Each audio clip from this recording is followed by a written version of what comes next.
El Señor me entregaba y me lo permitió compartirlo. Yo sé que al principio dije, no, eso es para mí solita, el Señor me está consolando, ¿cierto? Busqué a Jehová y Él me oyó y me libró de todos mis temores. Y hay un temor muy grande que yo tenía y es el temor a la muerte. Y tuve que asumir, aceptar.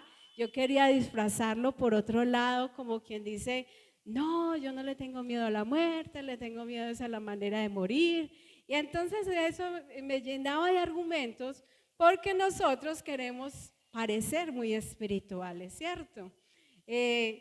Diciendo, no asumiendo que le tenemos miedo a la muerte. Esa es una realidad. Y entonces cuando yo asimilaba todo ese proceso y decía, Señor, es que la verdad tengo que entrar contigo y decirte, esta es mi realidad, le tengo pánico a la muerte, le tengo miedo, así me digan, así diga que va a pasar a mejor vida, que va a ser mejor ese estado, le tengo pánico, ¿cierto? Así que el Señor me hizo entender a través de esta palabra y me permitía entregarla porque es una realidad que todos vivimos como cristianos. Uno escucha la gente que ya se le diagnostica, se le da un diagnóstico donde al parecer no hay esperanza, donde el médico dice, no, ya, tiene los días contados. Y entonces muchos viven, o sea, los que ya tienen un diagnóstico viven asimilando que tienen los días contados. Pero cuando nosotros no tenemos un diagnóstico, vivimos como si no tuviéramos los días contados. La realidad es esta, mis hermanos. Nosotros tenemos los días contados, ¿cierto? Y les invito a que vamos allí a Job, capítulo 14, versículo 5.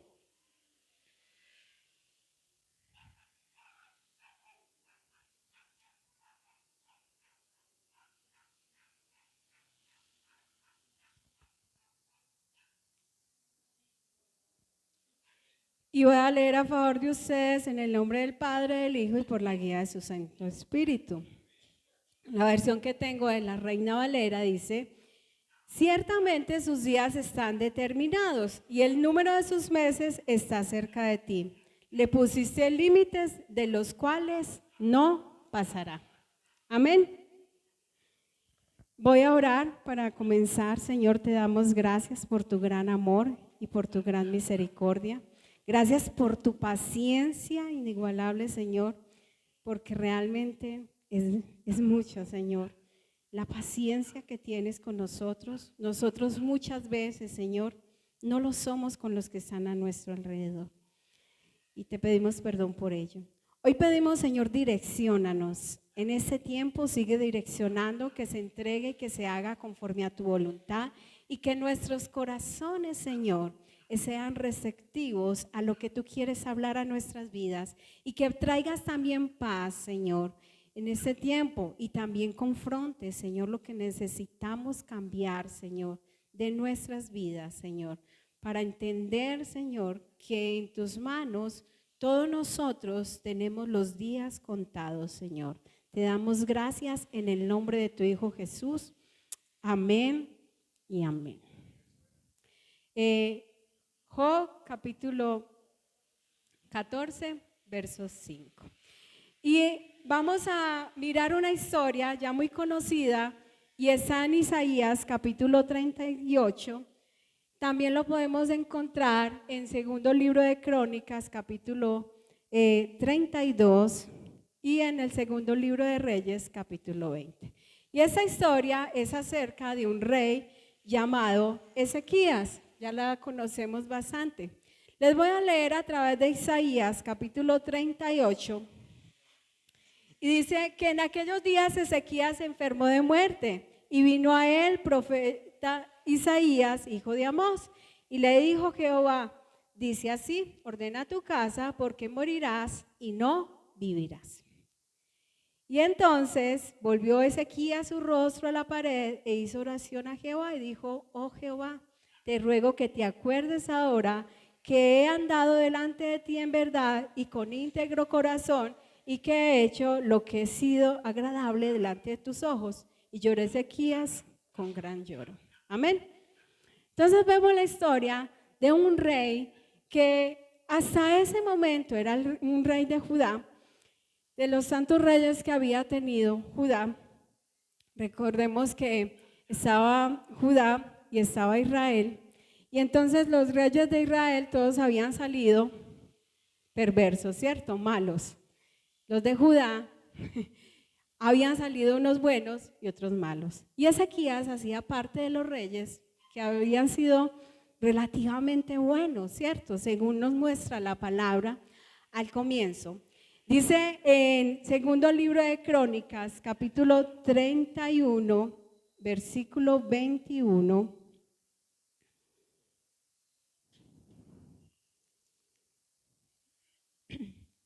En todo cuanto emprendió en el servicio de la casa de Dios, de acuerdo con la ley y los mandamientos, buscó a Dios y lo hizo de todo corazón y fue prosperado. ¿Quién era ese? Ezequías. Entonces es un hombre bueno. Pues del concepto de bueno, que sabemos que solo no hay nadie bueno, el único bueno es Dios, pero dentro del concepto de hacer las cosas con integridad, de hacer las cosas buenas, a ese hombre le llega la noticia, ¿cierto? Y ese hombre que había hecho en la casa de Jehová, él había hecho, restablecido el servicio de la casa de Dios. Él había hecho sacar toda la idolatría, ¿cierto? Él hizo muchas cosas interesantes durante esos 29 años que él había servido, ¿cierto? En esa temporada tenía unos 14 años de servicio, porque después venían otros 15 años. Y en esos tiempos de servicio lo había hecho correctamente, con integridad. Había hecho las cosas muy bien. Pero Ezequías, así como usted y yo, tenía que los días contados. ¿Por qué? Porque esta carne tiene los días contados. Esa es la realidad. Tenemos fecha de vencimiento. Y entonces le llegó la gran noticia y le dice: primero, ordena tu casa porque vas a morir. Y eso empieza: ordena tu casa. Y yo le preguntaba: Señor, pero ese hombre que se ve tan íntegro, porque lo dice allí en la palabra de Dios, en el segundo libro de Crónicas, capítulo 32, versículo 21, que en todo procuró hacer las cosas bien, ¿por qué le dices que ordene tu casa? Y es que uno siempre tiene la tendencia a mirar al lado y decir, uno siempre va como a mirar como, hey, la tendencia de mirar a los que están afuera su vida es desordenada, ¿cierto? Uno dice, por lógica, su vida es desordenada. No anda en integridad, no obedece a Dios, no tiene temor de la palabra de Dios. Entonces uno dice, qué vida tan desordenada, siempre juzgamos de esa manera. Pero no nos miramos a nosotros, donde empezamos a decir, no, es que tenemos ya la vida arreglada. Ya todo está ordenado en nuestras vidas. Pero ¿por qué nos lleva el Señor a ordenar una vida que parece en apariencia estar ordenada? Y recordaba esa palabra que la pastora un día nos compartía acerca de que nosotros éramos como esa casa, ¿cierto? Estaba la sala y cómo ordenábamos la sala, y estaba la cocina, todas esas áreas de nuestra vida que necesitaban ser ordenadas. Y realmente yo analizaba que uno a veces dice, bueno, voy a poner orden, pero es que ese orden es de día a día. Usted no arregla su casa una sola vez y ojalá se mantuviera intacta el resto de la semana, menos cuando hay más de una persona, ¿cierto? Los que viven solos, yo tengo mi compañera de trabajo que ella dice, ay, siquiera que vivo sola porque yo la arreglo una vez y ya me dura. Sí, yo fui a la casa y se veía ordenada, ¿cierto? Ay, ya. Y entonces, ojalá, pero nosotros de día a día tenemos que seguir ordenando nuestra casa. Y ese ordena tu casa tiene que ver con nuestra relación con Dios, con la relación con la familia, la relación con quienes están a nuestro alrededor. Y tiene que ver también con nuestra parte de cómo está mi vida de santidad, cómo están esos valores, esos principios, cómo está mi vida espiritual, ¿cierto? Hay muchas áreas que nosotros necesitamos analizar y entrar a organizar. Pero como ese no es el enfoque, debemos de entrar a mirar cómo estamos nosotros ordenando esta casa, cómo está nuestra condición. El caso es que él recibe esta noticia y le dice, ordena tu casa porque, ¿qué? Vas a morir. Tiene los días contados, se va a morir, ¿cierto? Y ahí es donde entró en crisis. Así como usted y yo podríamos entrar en crisis si recibiéramos un diagnóstico y el médico nos dijera, usted tiene los días contados. Entramos en crisis, esa es la realidad. Yo tengo un conocido que recibió ese diagnóstico siendo cristiano y fue duro para él al comienzo, entró en crisis. Yo decía, ¿cómo nosotros siendo cristianos entramos en crisis? Sí, tenemos que ser realistas, entramos en crisis. Empezamos a angustiarnos, empezamos a pensar, ¿qué va a ser de nuestra familia? Las mamás empezamos a pensar en los niños que están pequeños y ellos me van a necesitar, nadie me los va a cuidar igual que yo los cuido, ¿cierto? Empezamos como a entrar y qué va a pasar con sus vidas y qué va a pasar con el esposo. Empezamos con un poco de teoría, ¿cierto? Que nosotros empezamos a angustiarnos por adelantado. Entonces empezamos a pensar muchas cosas. Y entonces yo imaginaba a ese hombre que dice que estaba enfermo, dice así, en aquellos días de sequía, enfermo de muerte. Y estando enfermo de muerte, pues, bueno, uno muchas veces le podría llegar al médico y decirle, tiene los días contados. Pero que venga el profeta y te diga, ya, o sea, porque ¿qué es lo normal que uno dice cuando el médico le dice, vea, este es su diagnóstico? Y nosotros como cristianos decimos, Dios tiene la última palabra. Y nosotros, pero por dentro estamos muriéndonos de miedo. Decimos, bueno, Dios tiene la última palabra, pero está tambaleando nuestra fe, está ahí como, sí, Dios tiene la última palabra, pero tengo susto. Pero esa situación es mucho más difícil, porque aparte de que él está enfermo, ya la noticia, el que da la última palabra, le dice, la última palabra es que vas a morir. Y se pierde toda esperanza, ¿cierto? Es más difícil. Y yo recuerdo que un día el Señor me llevaba a visitar a una persona que ya estaba en una situación, ya en su lecho de muerte. El Señor abrió puertas en pandemia, no había posibilidad de visitar y el Señor permitió que fuera con el pastor. Y para mí era muy duro porque el Señor solo me decía, ve y lee precisamente el Salmo 42 y ora por esa persona. La oración no fue enfocada a la sanidad. Yo era como inquieta, Señor, pero me trajiste acá. No fue enfocada a la sanidad. ¿Qué quieres? Recuerdo que la muchacha que lo estaba cuidando, o sea, su novia, que era su novia, no era... Ella estaba cerrada a creer que iba a morir y ella decía, no, yo en mi visión, yo tuve una visión y lo vi en un estadio orando, ¿cierto? Y yo por dentro callada, yo así, yo decía, no, el Señor no me guió a orar por sanidad. Yo no le dije a ella directamente, bueno, esa fue la visión que te dio Dios, pero yo no tuve en ese momento como decirle, igual la palabra no iba para ella, era orar por aquel varón y sé que después analizaba sus padres que eran pastores, quizás habían tenido ese clamor por este joven, para que no muriera en una condición, ¿cierto? Eh, Lejos de Dios, el Señor tuvo misericordia. Al otro día esa persona murió, ¿cierto? Y para mí al principio fue muy duro. Yo dije, Señor, me mandaste a orar por una persona para que muriera. Porque entonces sí, fue duro, fue difícil, porque uno a veces espera como esa sanidad así. Uno cree, si me envió y abrió las puertas es porque se va a parar. Pero nosotros interpretamos las cosas a nuestra manera porque nosotros nos cerramos, ¿cierto?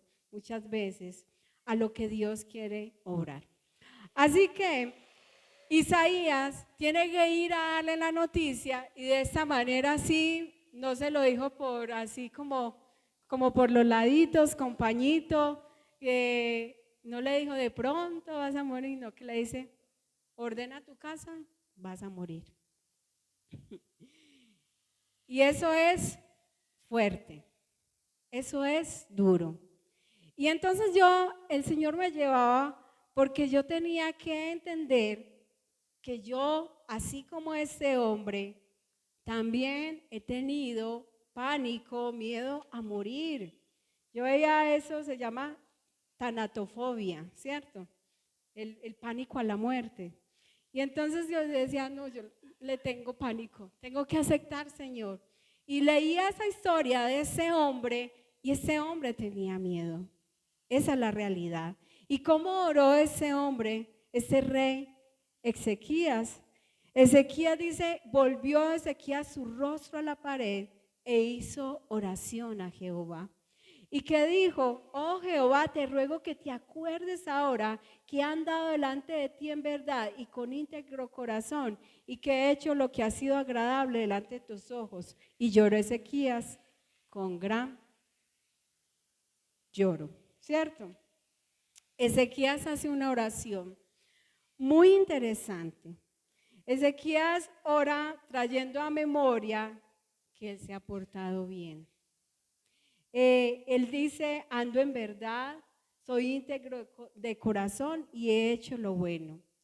Oró conforme a lo que él tenía en su cultura, en su conocimiento, como lo dice allí en Deuteronomio 28, las bendiciones ¿cómo es que las bendiciones y las maldiciones? Dependiendo de ese comportamiento, de la manera en como yo me esté comportando. Y él estaba apelando a que él se había hecho las cosas con integridad, que él sabía que estaba haciendo las cosas bien. Y él dice, he hecho lo que ha sido agradable delante de tus ojos. Entonces es su manera en como él dice, Señor, yo he hecho las cosas bien. Él no estaba viendo aquello como muchas veces nos dicen, eso es una bendición. Y nosotros decimos, sí, pero la verdad que no lo veo como bendición, ¿cierto? Pero entonces él estaba viéndolo como, Dios mío, me está castigando, no sé por qué. Estaba afligido. Él no quería morir, esa era su realidad. Y esa es la realidad en muchas de nuestras vidas. Así que vino respuesta de Dios. ¿Y qué hizo Dios? Entonces vino palabra de Jehová a Isaías diciendo, ve y di a Ezequías, Jehová, Dios de David, tu padre, dice así, he oído tu oración y visto tus lágrimas, he aquí que yo añado a tus días 15 años. ¿Qué hizo el Señor? Dios lo sanó y añadió, ¿qué? 15 años más de vida. Yo hice la cuenta, eso es un acercado como de 5.475 días más. ¿Usted qué va a hacer con 5.475 días más en su vida?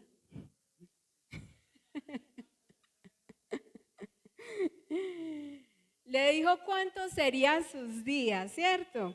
A diferencia de nosotros, él podría decir, mis días están contados, pero nosotros sí también podemos decir, mis días están contados, solo que no sé cuántos. Y mejor así, ¿cierto? Pero mejor y no mejor. Nosotros necesitamos mantener esa conciencia de que nuestros días están contados. Si nosotros tuviéramos la conciencia, mantuviéramos diciendo, o sea, tuviéramos siempre presente que nuestros días están contados, nuestra manera de vivir el día a día sería diferente. Gracias a Dios que no lo sabemos porque quizás empezaríamos como, yo casi, ¿cierto? ¿Qué voy a hacer? O me muero antes de, como dice la hermana. Pero nosotros no sabemos si nos falta un día, 2 días, 3 días, 4 días o 1000 días o quizás horas. No lo sabemos. No lo sabemos. La pregunta es, ¿estás aprovechando esos días que están contados? Ahí está el detalle. Amén. ¿Qué fue lo que pasó? ¿Qué le dijo el Señor? Ve y di a Ezequías, Jehová Dios de David, tu padre, dice así: he oído tu oración y visto tus lágrimas. He aquí, yo añado a tus días 15 años y te libraré a ti y a esta ciudad de mano del rey de Asiria, y a esta ciudad ampararé. Y esto te será señal de parte de Jehová, que Jehová hará esto que ha dicho. He aquí, yo haré volver la sombra por los grados que ha descendido con el sol en el reloj de Acaz, 10 grados atrás, y volvió el sol 10 grados atrás, por lo cual había ya descendido. Entonces el Señor le puso hasta marca, hasta señal, le dijo, sí, vea, yo voy a cumplir. Y en el versículo 21 del capítulo 38 de Isaías dice, y había dicho Isaías, tomen masa de higos y póngala en la llaga y sanará. ¿Cierto? ¿El Señor usó la medicina en ese momento? Sí. Estaba mirando en Pasto esa masa de higos y era una manera medicinal, ¿cierto? Era parte de la tradición medicinal en que se le colocaba sobre la llaga esta llava, purulaba, sacaba todo lo feo y era la manera en cómo sanaba, ¿cierto? Pero entonces el Señor permite que a través, muchas veces la gente se cierra a ser tratada por la medicina, el Señor también obra los milagros a través de la medicina, amén. Para que no nos cerremos, hay gente que se cierra y dice, no, es que Dios me va a sanar y Dios guiando, es a través de la medicina, lo voy a hacer, ¿cierto? Está esperando como, me va a sanar y no me ha sanado, pero ¿por qué? ¿Cierto? El Señor muchas veces nos direcciona de esta manera. Pero entonces aquí, volviendo a este tema, vemos que el Señor le hace una promesa a Ezequías y le dice, te voy a añadir 15 años más y para confirmar voy a demostrarlo a través de que ese reloj va a devolverse 10 grados menos, eso eran 40 minutos aproximadamente. Y eso impactó, ¿cierto? A quienes escucharon eso alrededor, que eran los babilonios, les entró una curiosidad. Y entonces, ¿qué hizo Ezequías con esos 5,475 días que le fueron añadidos a su vida? Así como me queda la pregunta, ¿cierto? ¿Qué estoy haciendo yo con esos días que el Señor me está dando la oportunidad de vivir? Uno escucha muchos testimonios de gente que el Señor la ha librado de la muerte. En esos días yo hablaba con una tía que yo les he contado de un primo que le dispararon en 11, pues eran 11 impactos de bala y sobrevivió. Y yo hablaba con él, ve, ¿y él qué? Y ella me decía, no, yo le cerré las puertas de mi casa, no me importa lo que esté pasando con él porque él está en desobediencia y yo no puedo seguir, ¿cómo lo decía? Alcahueteando su vida así. Y me parece tremendo porque para una mamá debe ser muy difícil, pero ella decía, sí, él está aguantando hambre, pero es por su desobediencia, por su terquedad, por eso y lo otro, pero yo no le voy a abrir las puertas, yo no le voy a alcahuetear su vida. Entonces hablábamos y yo le decía, tan tremendo eso. ¿Cómo es que uno tiene un testimonio de esos donde el Señor le da oportunidad de vida?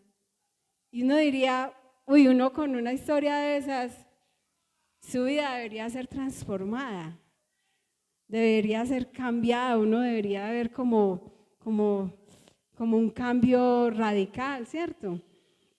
Debería estar sirviendo al Señor, debería.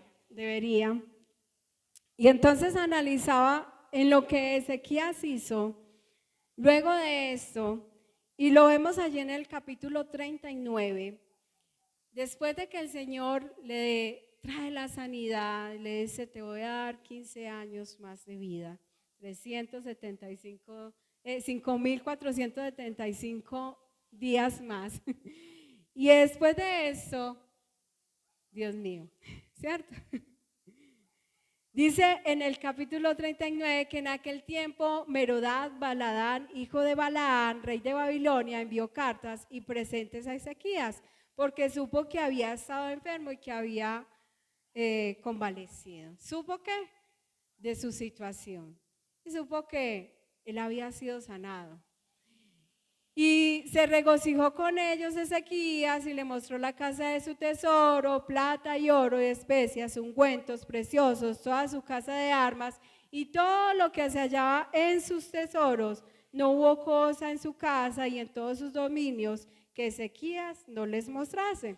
Entonces el profeta Isaías vino al rey Ezequías y le dijo, ¿qué dicen estos hombres y de dónde han venido a ti? Y Ezequías respondió, de tierra muy lejana han venido a mí, de Babilonia. ¿Han venido a quién? A mí. Ni siquiera vinieron a conocer al Dios que me sanó. No, vinieron a mí, ¿cierto?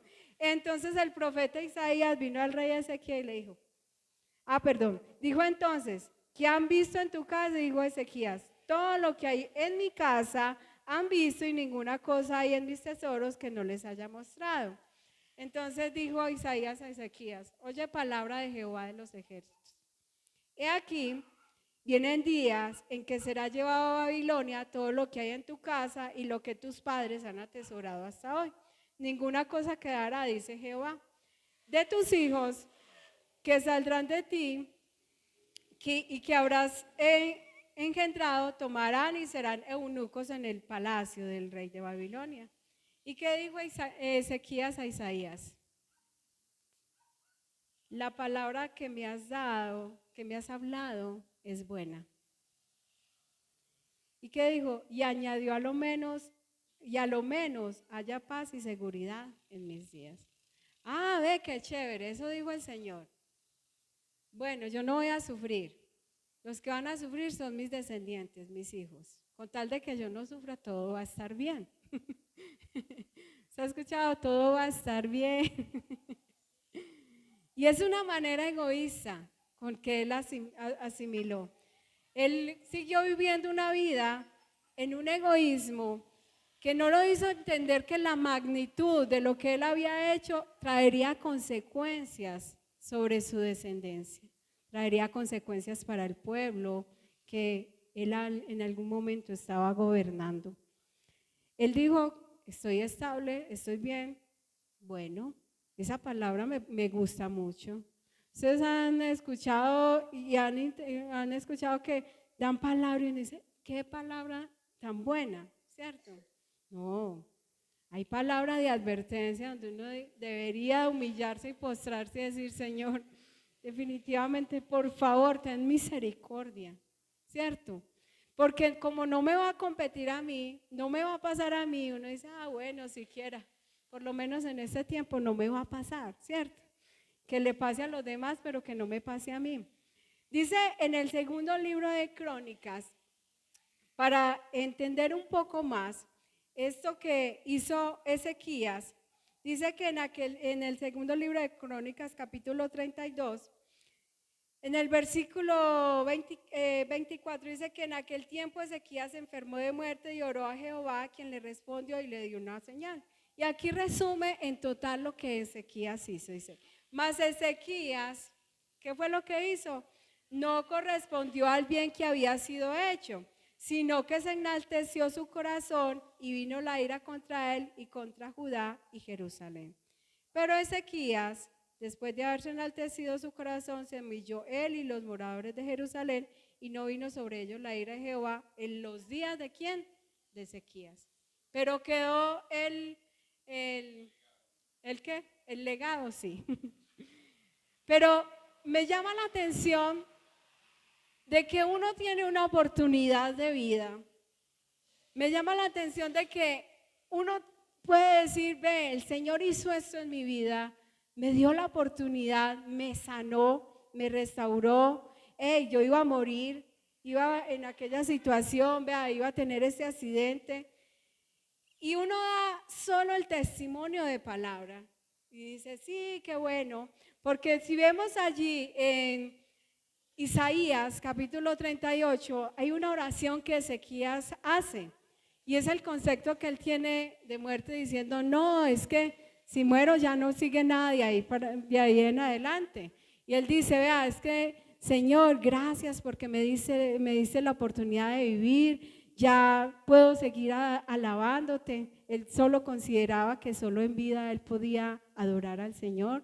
Nosotros hoy en día estamos bajo la gracia y tenemos una esperanza después de la muerte, aún mucho más grande, y tenemos la certeza de que no, llegamos a la muerte y ahí no quedamos, ¿cierto? Vamos a una eternidad con Cristo y vamos a adorar y a exaltar el nombre del Señor. Amén. Así que esa manera en como Ezequías exalta, glorifica al Señor, dice gracias Señor por lo que has hecho, me diste oportunidad de vida, y es lo que nosotros hacemos normalmente cuando el Señor nos da esa oportunidad. Venimos, damos el testimonio, pero siempre me llega a ese punto y en vida, con lo que estamos haciendo, estamos dando testimonio de lo que el Señor está haciendo en nuestras vidas, ¿cierto? Porque podríamos decirlo de labios, qué bueno lo hizo, pero nuestra vida puede demostrar que no estamos realmente tan agradecidos con lo que el Señor hizo con nosotros. Nos dio oportunidad de vida. ¿Qué hizo Ezequías allí?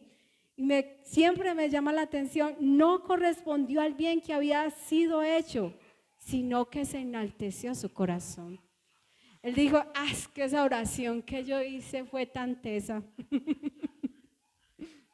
Hay gente que se jacta hasta de cómo oró. Es que yo oré de esta manera y vea, y esa oración fue tan efectiva que fue por eso que el Señor respondió. El Señor responde por misericordia, mis hermanos. Lo hace por misericordia. En estos días una persona trató de ponerme como la duda, como será que tú no tienes fe para orar, que el Señor no te ha sanado. No falta como, es que usted tiene que orar de esta manera, me decía, usted tiene que orar de esta manera. Y yo decía, no, ha sido tan especial lo que he vivido con el Señor, que en medio de todo esto, sí, he pasado dolor, pero, yo no sé, yo siento gozo, tengo paz. Es como de esas cosas de los temores grandes que tenía con el Señor, es que en los momentos de dificultad de mis labios no saliera alabanza. Pero uno ve que que el Señor fortalece para esos momentos de dificultad, ¿cierto? Donde continúa, ¿cierto? Una gratitud, la alabanza. Entonces no se trata de que el Señor responda y me sane de una, sino se trata de poder permanecer a pesar de que la respuesta no sea la que nosotros esperamos. De las crisis que tenía en ese tiempo, le decía al pastor, es que mi crisis es que yo diga que su voluntad es buena, agradable y perfecta, pero la diga resignada, más no sintiendo gozo en eso, ¿cierto? ¿Hasta dónde es eso sano? Que yo lo diga con resignación, sí, su voluntad es buena, agradable y perfecta, pero que yo por dentro me esté llenando de tristeza, de angustia, de que me sienta como apática, como sí, para usted es buena, agradable y perfecta. Porque en los momentos buenos nosotros decimos, sí, la voluntad de Dios es buena, agradable y perfecta. Pero en los momentos difíciles, ahí es donde empieza uno, sí, el Señor dice que es buena, que es agradable, que es perfecta, y uno lo dice como sí, como entre los dientes, ¿cierto? Como que no le encuentro lo bueno, no le encuentro lo agradable y no le encuentro lo perfecto. Pero el Señor me ha hecho entender que a medida que nos vamos relacionando con Él, a medida que entendemos que su presencia está con nosotros, podemos empezar a deleitarnos y a encontrar eso que es bueno, que es agradable, que es perfecto, que nos sostiene. Amén. Entender esa voluntad hermosa del Señor. Cuando yo veo esa historia,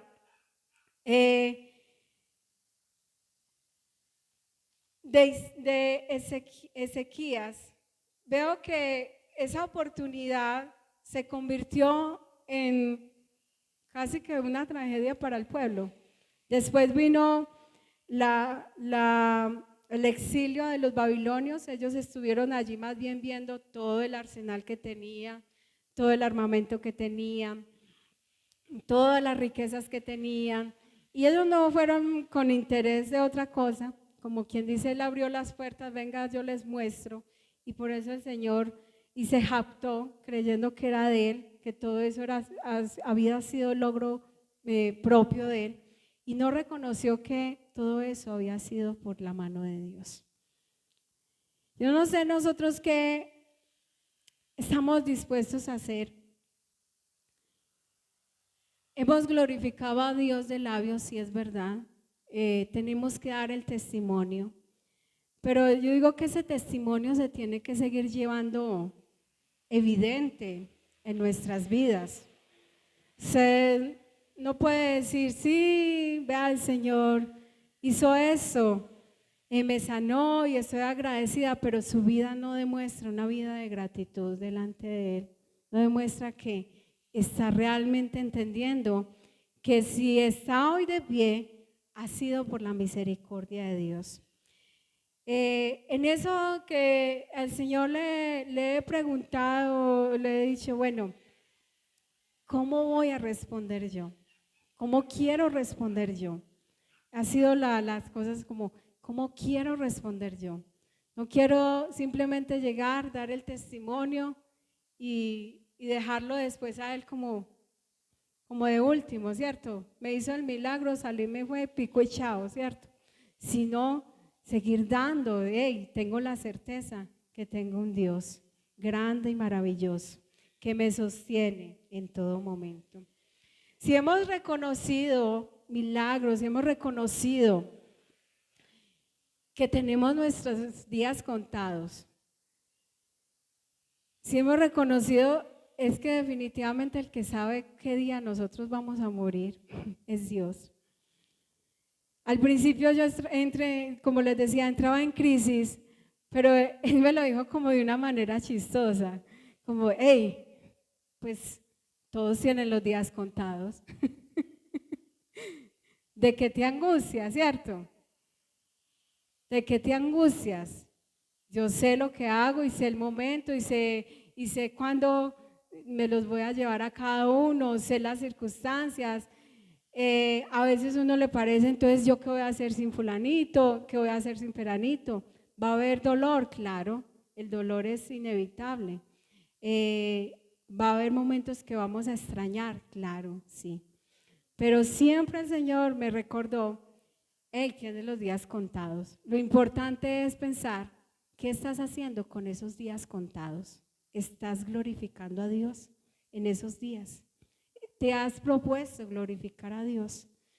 Hay algo que yo le decía al Señor, yo quiero Dios, no sé, de esas cosas locas, hablando con papá, dice, lo único que sé es que yo no quiero dejar de sonreír. O sea, que en todo momento yo pueda sonreír. Porque uno siempre dice, hey, ¿cómo quiero ser recordado? Yo, sonriendo. Sonriendo porque tengo un Dios grande y maravilloso. Amén. Y porque tengo la certeza, así como Pablo lo decía en una de sus cartas, en Filipenses 1:23, que él tiene la certeza de que va a partir con el Señor. Eso es motivo de gozo. Y eso es motivo para que nosotros hoy como cristianos que tenemos esperanza de vida eterna, tengamos paz. Si es lo natural, ¿cierto? En nuestra humanidad tener temores, pero no debe ser algo que nos llene de angustia. Debe ser una realidad con la cual nosotros vivamos para glorificar cada día más al Señor. Amén. Vamos a darle gracias a Dios. Señor, hoy te doy gracias. Gracias porque hay tanta esperanza para nosotros como hijos suyos.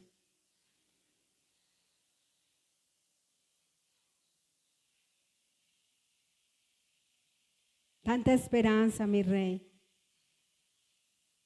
Una esperanza de la cual cuando andábamos en otros tiempos, en otros caminos, no la había. Cuando estábamos en otros momentos, Señor, de nuestra vida, cuando no te conocíamos, Señor, nosotros qué pensábamos acerca de la realidad que todos tenemos. Y es que un día vamos a partir. Pero tú has cambiado el futuro, has cambiado el destino, has cambiado tantas cosas para nosotros. Nosotros estábamos condenados a muerte, pero era una muerte eterna.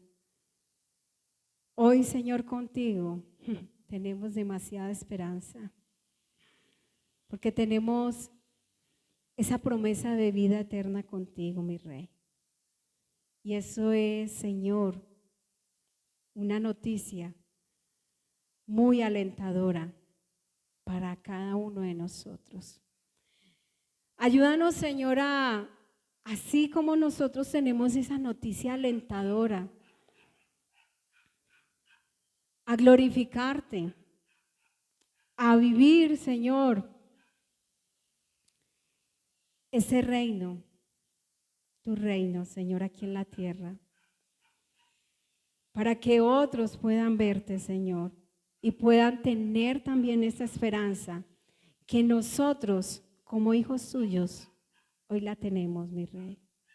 Te damos la gloria, te damos la honra, mi Rey, y te damos gracias. En el nombre de tu Hijo Jesús.